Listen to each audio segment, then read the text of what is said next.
Hello, inspector Wagle speaking. No, suspended inspector Shivaji Rao Wagle speaking. Sir, DSP साहब ने आपको अर्जेंट बुलाया है, कल से ड्यूटी ज्वाइन करनी। फिर? इंस्पेक्टर वागले, तुम्हें शायद मालूम नहीं कि तमाम पुलिस ऑफिसर्स की फाइल्स देखने के बाद ब्रिगेडियर सूर्यदेव सिंह ने सिर्फ तुम्हें चुना है। सर, अब तुम दोनों को मिलकर काम करना है, लेकिन तुम पूरब हो तो वो पश्चिम है, इसलिए सीनियर ऑफिसर होने के बावजूद मेरी तुमसे रिक्वेस्ट है कि ब्रिगेडियर सूर्यदेव सिंह के साथ मिलकर जो भी खेल खेलना हो, शांति और ठंडे दिमाग से खेलना। सर।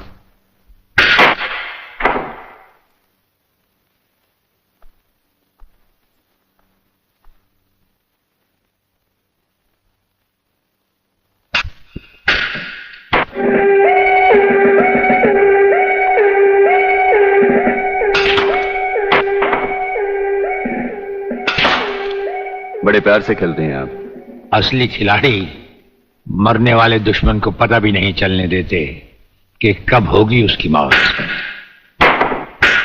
तो फिर प्रलयनाथ को छोड़ क्यों दिया? क्या उससे गले मिलने गए थे? गले मिलने गए थे, उसके गले का माप लेने गए थे कि वो फंदे की मौत मरेगा या हमारे पंजे की। वागले, गर्मजोशी अच्छी चीज है लेकिन हमेशा काम नहीं आती। तुमने तो देखा ही होगा कि इसी गर्मजोशी की वजह से तुम कई बार सस्पेंड हो चुके हो। नौकरी की परवाह है किसको? यहां है कौन अपने पीछे रोने वाला? इस ईमानदारी की वजह से बहुत कुछ भुगता है, कोई तकरार नहीं है सर। लेकिन ये गुनाहगार कानून को हाथ में लिए फिरते हैं और मैं हमेशा कानून के दायरे में रहकर काम नहीं कर सकता। अपना तो उसूल है, पहले लात फिर बात, उसके बाद मुलाकात। भाई वागले, अपना तो उसूल है, पहले मुलाकात फिर बात और फिर अगर जरूरत पड़े तो लात। बड़ी उम्मीद थी आपसे, लेकिन अब पता चला आपका रास्ता अलग, मेरा रास्ता अलग। आप नरम खून के, मैं गर्म खून का। हम एक साथ काम नहीं कर सकते सर। वागले, तुमने समझा कि जिंदगी में सिर्फ तुमने ही बहुत कुछ खोया है। इस इंसान को देखो, जब चाहता एक घर बसा सकता था, लेकिन नहीं, इस अकेली जान को हमने अपने देश के लिए उठा रखा है। दोनों का मकसद एक है, मंजिल एक है, सिर्फ रास्ते अलग अलग हैं। नहीं वागले, हमारे रास्ते भी एक हैं, मंजिल भी एक है। और फिर इतनी बड़ी दुनिया में तुम्हारा कौन है? कोई भी नहीं, सिवाय फर्ज के। इस दुनिया में हमारा कौन है? कोई भी नहीं, सिवाय फर्ज के। अगर फर्क है तो सिर्फ सोचने के ढंग में और काम करने के तरीके में। अब हमें इस फर्क को मिटाते हुए ये युद्ध एक साथ लड़ना होगा।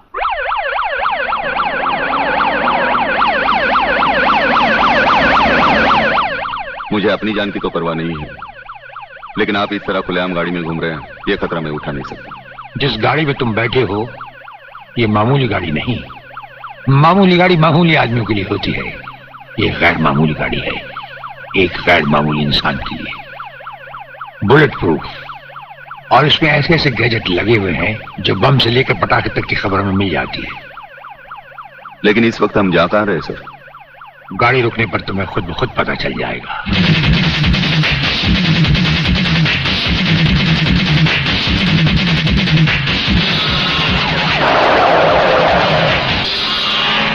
वागले, यहां हमारा घर है।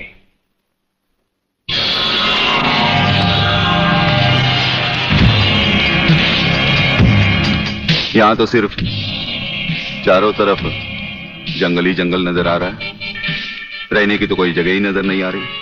अभी नजर आ जाएगा बहादुर।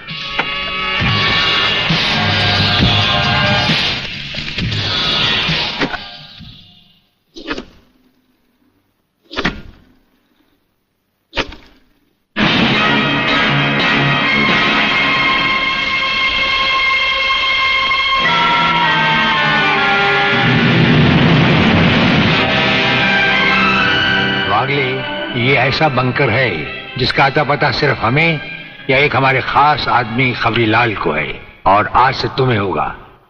ये इतना मजबूत है कि इस पर ना तो कोई हवाई हमले का असर हो सकता है और ना किसी बम या बारूद का।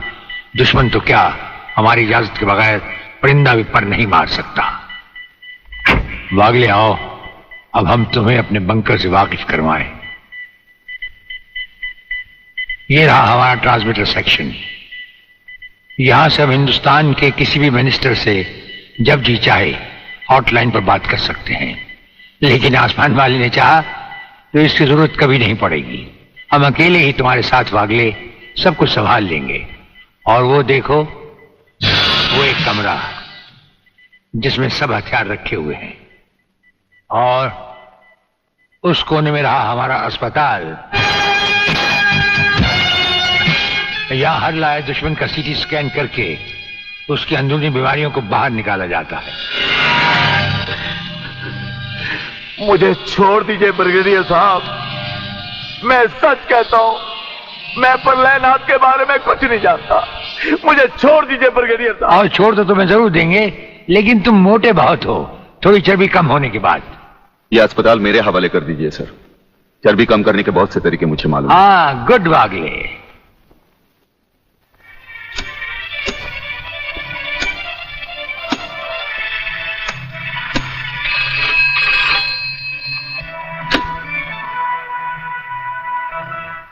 नमस्कार सर, मैं खबरीलाल बोल रहा हूँ। ओ खबरीलाल, आज के मुख्य समाचार ये हैं कि प्रलयनाथ गुंडा स्वामी ने खतरनाक किलर बब्बन खूनी को आपको खत्म करने के लिए एक बहुत बड़ी सुपारी दी है। हमारे नाम की सुपारी खाने वाले को जिंदगी भर दांत चबाने पड़ेंगे। ये हमारे नाम की सुपारी खाने वाले चमगादड़ के खाने पीने का ढाबा कहाँ है खबरीलाल? शहर से 40 मील दूर काली पहाड़ी के पीछे उसका एक अपना बहुत बड़ा मैंगो फार्म है। आज के समाचार समाप्त हुए।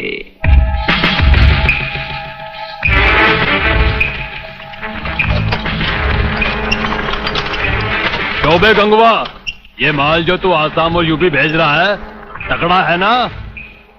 तगड़ा क्या सरकार, ये नंबर 1 फसल है, नंबर 1। अरे 25 मीटर दूरी पर जाती हुई गाड़ी को ये ऐसे उड़ाता है।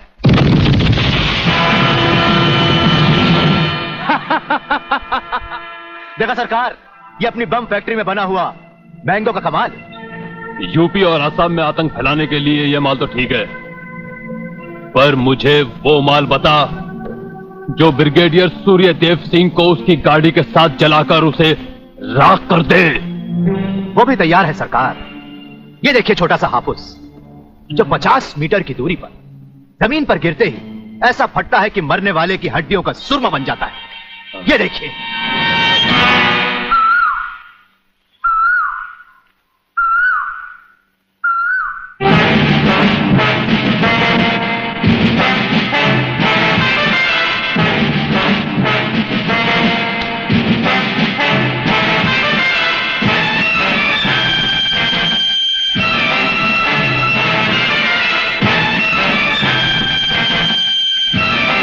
कौन हो तुम?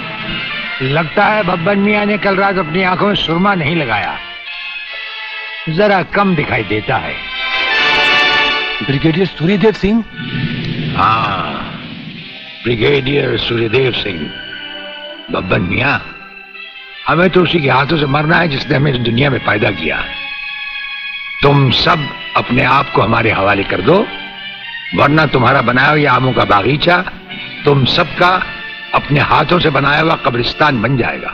तो आओ आगे और पकड़ लो मुझे, मगर इतना याद रखना कि जहां तुम खड़े हो उस पेड़ से लेकर मैंने अपने चारों तरफ माइंस बिछा रखी हैं। अगर इसके अंदर तुमने पैर रखने की भी कोशिश की तो तुम्हारे चीचड़े उड़ जाएंगे। यकीन नहीं आता तो ये देखो।